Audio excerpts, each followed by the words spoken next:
In today's video, I'm going to teach you how to build and improve GoHighLevel workflows. We'll start right inside your GoHighLevel account. From the main dashboard, head to the automation section, then open workflows. This is where all your automation lives.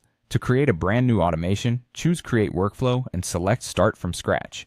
Starting clean gives you full control and avoids pulling in settings you don't need. Every workflow begins with triggers, which tell the system when to run.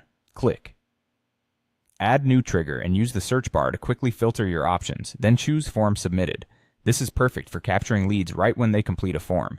Save the trigger to lock it in. Next, add another trigger. Use the search again and pick Contact Created. This ensures your workflow also fires when a new contact gets added manually, via import or from another integration. Save the trigger. Add a third trigger and search for appointment status. Select it, then specify the status changes you care about, such as when an appointment is booked or marked as no-show. If you also need to react when key fields on a contact are updated, add the contact changed trigger. Save your trigger setup each time so nothing gets lost. Let's add an action. Click the plus icon in the workflow builder, use the search, and select Send SMS. This action lets you automatically text a lead or client the moment one of those triggers fires. You can choose a template if you have one, or if you want to write a custom message instead, select None for the template. Keep your message short, clear, and compliant.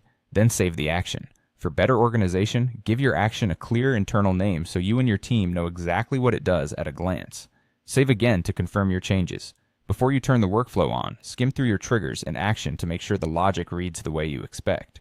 Triggers operate independently, which is useful. A form submission, a new contact, a status change, or a customer reply can each kick off the same workflow. If you're unsure, test with a dummy contact and a sample form. Send yourself the SMS to confirm the wording looks right on a phone. When everything looks good, publish or enable the workflow and confirm. That's it. You've created a flexible, multi-trigger workflow that can catch leads at several entry points and respond instantly with the text, helping you move faster and never miss a moment.